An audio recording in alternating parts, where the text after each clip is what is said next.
You with that diaper on your face, if he farted right now, could you smell it? That's how stupid this is.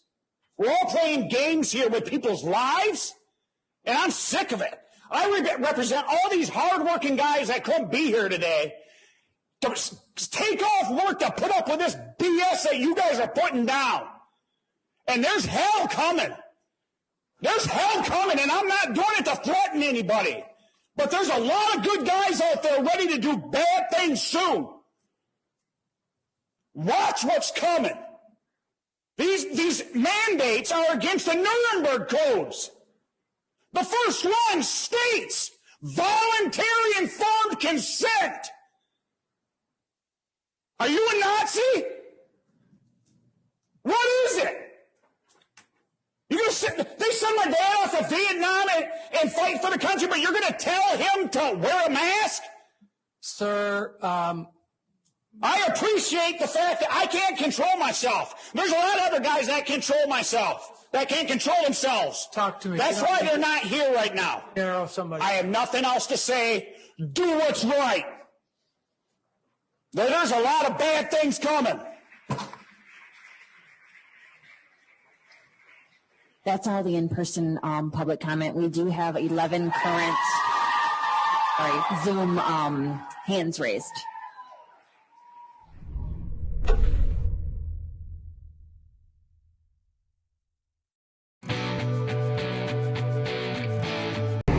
All right, so it's Sunday. I was sitting around the house and none of the football games like they were any good. So this is the last, I think it's 47-acre field that we're going to do behind corn and wheat. And it's not turboed, so I got everything else done on the farm except for this one. So gave my brother a break today, so I'm out here turboing it. It was supposed to rain all day today, but you know how the weather people are, they never get it right. So we got a little teeny shower last night. It kind of ruined homecoming for the kids. We had to pick them up early, but they still said they had a good time. But anyway, turbo in this field right here. We got a little big girl driving. You can see the difference with the turbo till with one pass versus not. I mean, it does an excellent job. Excellent job. Just chewing all this residue up. And so that's the plan for Sunday. I was going to watch the Bucks game, but they weren't airing it. They said CBS, but they had the Washington game on because I guess that's my local team. And nobody cares about that shit. So I decided to come out and get this field knocked out. And they're calling for showers again tomorrow, but if it doesn't rain, then I'm going to go ahead and knock this out, get it drilled, and be done with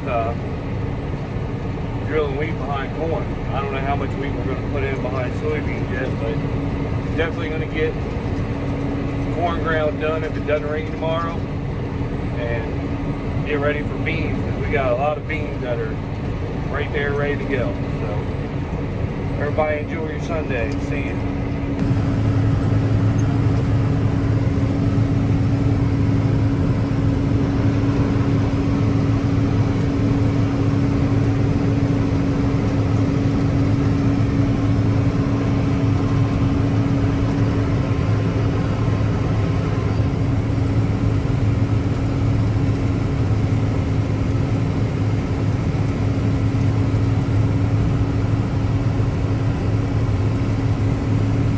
Want to work a vertical tillage unit on an angle.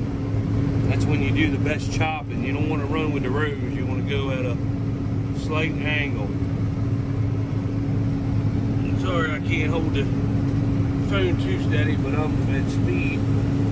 But you can see how good of a job it does at just chewing that stuff up.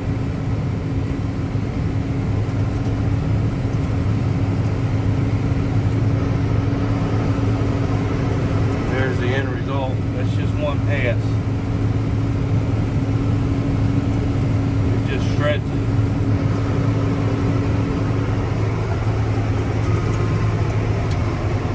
You can see it. The difference. What it does.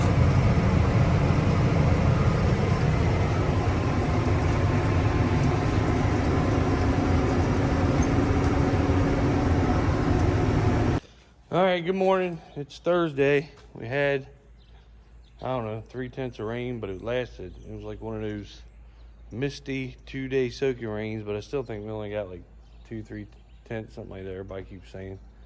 But this morning, it doesn't look like it, but it is. It was really foggy. So I put a camera on the back of the drill so I can see cars coming down the highway. And because I have a camera on everything else, and when you're sitting in the tractor, it's hard to see through all this when cars get right up on your ass like they do. So what I'm doing is I put one camera on, but as you can see, this was an old camera that we had. It was missing a couple prongs, so I took a chance seeing if it worked, and it wouldn't work. So then I looked in the shop, and we have a brand new Voyager camera. So I have one on the back of the cab, but you still can't see over top of all this for the cars.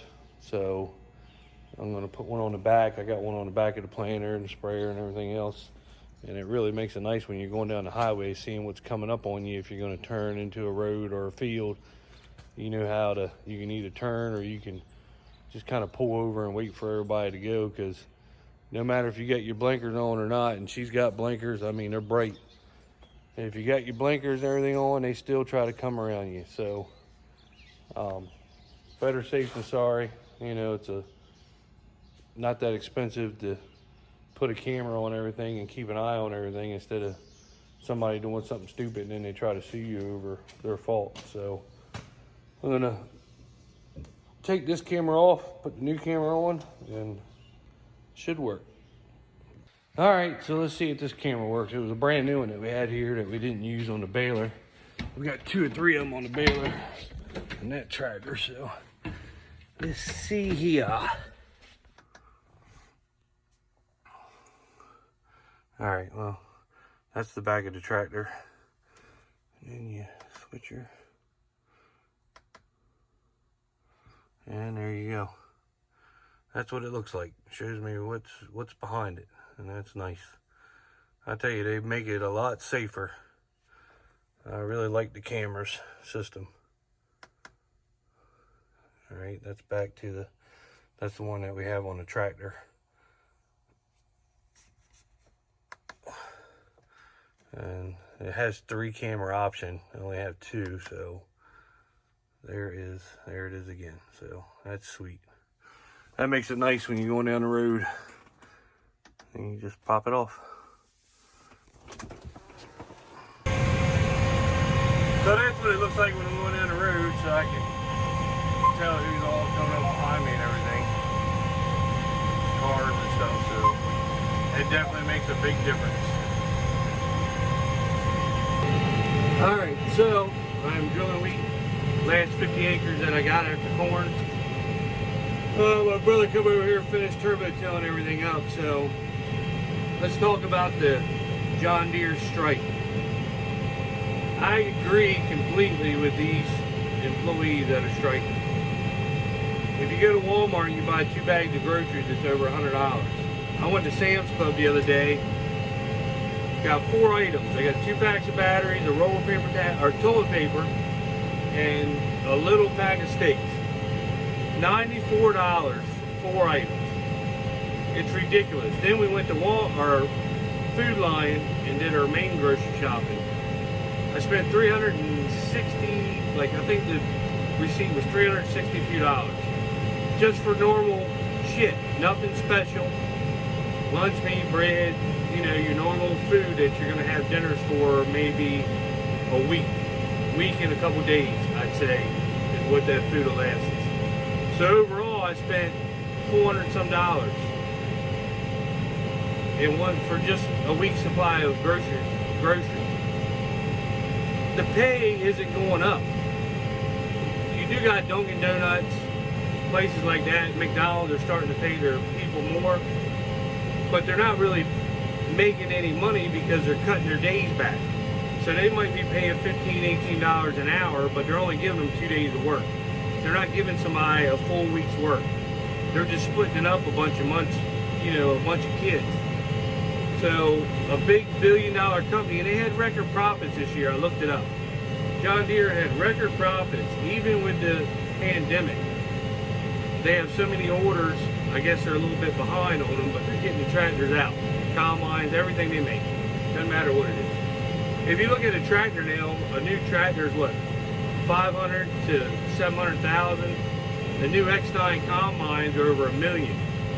The 790 combine, 780, 790, they're $700 and some thousand. That's without the heads. And that's without anything special on it. That's just a straight up combine with none of the, stuff that you probably need in it to get it going. A draper head, $150,000. A corn head, $150,000. So you got $300,000 tied up in the two heads you need. And the problem I have with them is that they've corrupted all of our local dealerships. We used to have several different John Deere dealerships around here, and they were all independently owned. Now they created a monopoly, and they're all called Atlantic Tractor. So wherever you go, you still have to deal with Atlantic Tractor. If you're 15 minutes here, 15 minutes there, it's Atlantic Tractor. They can screw you over and hold the prices, and you got to buy from that company unless you go drive 1,000,000 miles away or out west to get equipment. And it's not just Deere. Case does it too, because all the dealerships around here switched over to Hoovers. It was all around the same time. So they're screwing you either way. And then their prices have skyrocketed on parts and everything else. Labor is ridiculous. Hell, I can't even get somebody. We bought a drill, and as you know, I can't even get them to show up to get the drill set, even though it was in the contract. That's how, when you have a company that has so many dealerships, they can just screw you over. They don't care because they don't like that you said something wrong to them one day. Well, I don't like the shit they do to me either. But, grow the fuck up and act like a major company if that's what you want to be. So nobody still come out to this day and set this drill up.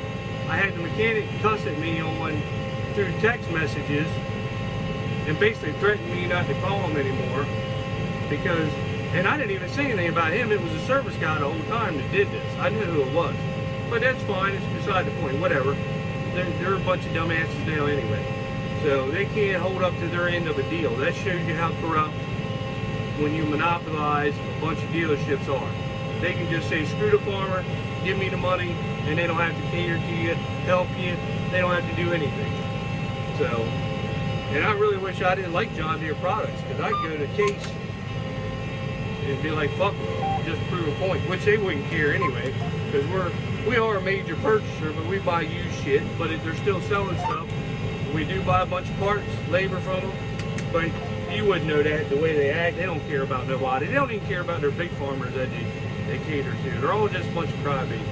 But getting back to the story, these people out there that are striking, they're seeing what John Deere's making. And the employees are the ones that keep that company running.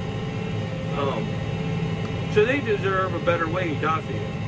If they're charging $1 million for a combine, that guy on that assembly line should get some of it. Not just the guy that sits in there and is, as an executive, that's probably never worked and done hard labor in his life.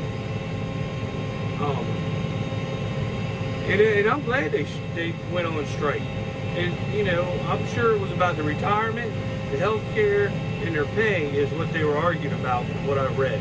And I'm glad that they went on strike, and I hope it continues. Now, it does hurt us if we need parts, stuff like that, because there's nobody to make them. But you would think by now they'd have thousands of parts sitting everywhere for everything. I mean, if they were working every day before this. But, the end user probably is going to be us that gets hurt by it. But if you don't have a dealership that has your back and wants to help you get stuff going anyway, and they're a John Deere dealership, what's it really matter at the end of the day? So, that's not really a big deal. I don't think so. I'm just glad that they went on strike. All these big companies making all these billions of dollars now, and the little guy is the one suffering, the one that actually does the work. So I'm proud of the guys for doing it. I wish that we had bought other things other than John Deere, so we didn't have to deal with the dealership that we got, but we're John Deere people. I like John Deere. I like the way they look, they perform and everything. But The other factor is what I'm glad they're going on strike, because they're, you know, John Deere is charging so much for equipment. And if you look on any piece of this tractor, steel-wise, tractor combine, drill planter, everything says made in China. So they're buying the cheapest shit possible. And you know, John Deere's supposed to be an American company. You know, it's founded here. And it's not anymore. It's a China company, really, because everything you look on here says China, made in China, made in China. So they're getting the cheapest shit they can, putting it on here and charging you an outrageous price. So thumbs up to the employees of John Deere. You know, anything American made isn't sitting in a container ship out at the ports waiting to come in. So I don't understand why we don't get more companies. There's something wrong with our government. Let's get more companies in the United States making our own shit, us buying from our own place. They keep saying it's going to cost more. It's not going to cost more. It's going to cost probably the same. But we have more people with jobs, income, you know, probably better wages keeping this country going. And now in a time of pandemic, we don't have to worry about if we're getting something from another country. Or the cargo ships sitting out at sea and nobody's unloading them. You know, it's probably our own government one day to have, but regardless, you know, our pharmaceuticals, 90% of our pharmaceuticals come from China. Why in the hell are we buying something from our enemy and putting it in our body? You don't know what they're putting in them pills or medicine that is what is doing to us. Why wouldn't we make our own medicine here in America? And Americans taking American medicine instead of getting it from people that are our enemies and want to screw us over. It's frustrating how everything goes. You got 600 people in Washington that make all these decisions and get away with it. Like we got border walls sitting down there rusting that's paid for, and our own government is paying the contractors to not put it up. They're paying them $5 million a day to not build the wall. But yet there's thousands and thousands of people that come through every day illegal, and we're stuck with the bill. I mean, where's the real people that had to stand up and, you know, enough's enough? There's no way Biden won this election. It's all corrupt. You know, these people that broke this law and did this, all of them should be gathered up and hung for treason. And Trump should be put back in office. We were energy dependent under Trump. Now, gas is $3.50 here. And it's not even wintertime yet. It's already $3.50. It's going to go up to $5. Who the hell you think can afford to go to work making a shitty ass income that they want to pay and paying $200 for a tank of gas? Or $200 for a half a week of groceries? America, you better wake up, because it's all going to get worse. So, anyway, back to the farming part. Drilling, I got probably 25 acres left, and then I got some spots I got to go hit that we had a little bit of flooded out. Little spots here and there I'm going to go do some replanting. Like I say, nobody's still come help me with the drill. They haven't called, nobody's done nothing. So, maybe we'll use the drill for free. Maybe we won't even sign a contract. We'll just turn it in when we get done, because that's what they want to treat us like. So, and they still haven't rebuilt our tractor yet that they're supposed to do. So, that's the kind of company you get when you get big government and corrupt corporations. Like, subscribe, share. See you later. Anyone who doesn't get the shot, whether they need it or not, listen. Most people, the vast majority of people, even those who say, I didn't want to get vaccinated, make a different decision when it becomes very, very practical. So now someone is literally looking at the possibility they won't have a paycheck for a prolonged period of time. They may even lose their job ultimately. A lot of people are going to look at that and say, hold up, okay, I'll get vaccinated. Oh, we'll take your paycheck away. Just punch you in the face or starve you to death. Won't even beat up your kids. Turns out if you hurt people enough, they will do exactly what you say. So that actually works. Bill de Blasio is clearly a moron, but even he understands that. And it does work. United Airlines just announced it is firing nearly 600 people. Why are they doing that? Well, they don't want to pay tens of millions of dollars in fines. So now 600 people who last week worked United Airlines are unemployed. Oh, by the way, they have no health insurance. That's how we're making America healthier. Got it? And it's not just happening in the airlines. In hospitals across the country, mass firings are now underway. Where's the Congress in this? Good question. Meanwhile, one hospital system in North Carolina just canned 175 people. Remember, this is a public health crisis we're living through, right? So maybe we shouldn't empty the hospitals of their seasoned employees. There was already nationwide a severe shortage of nurses. Hospitals are closing wings because there's no one to staff them, and now there are fewer people. None of the people who've been fired will be able to collect unemployment, by the way. They're done. They're destroyed. They're not just punished, they're crushed. And these aren't the CEOs of big companies. These aren't people who live in affluent neighborhoods. These are hourly workers. These are people the Democratic Party used to care about. These are people with no power whatsoever who worked around sick people for the duration of a deadly pandemic. And rather than thank them, we're firing them with no unemployment benefits and no health insurance. And a lot of them. State of New York, for example, the deadline for healthcare workers to get vaccinated is already passed. According to the most recent figures, 16% of the state's hospital workers, that is 83,000 people, remain unvaccinated. 8% of those workers have not gotten a single dose of the vaccine. That means they're going to be fired. So the question is, once again, who's going to staff the hospitals in the middle of this public health crisis? Well, that's an easy answer, according to the new governor of New York, the one no one voted for. The state of New York is going to use the military to do it and then hire temp workers from the Philippines. It's lunacy. And by the way, once again, why exactly are all these healthcare workers, thousands of them nationwide, refusing to get the COVID vaccine? Here's the mayor of New York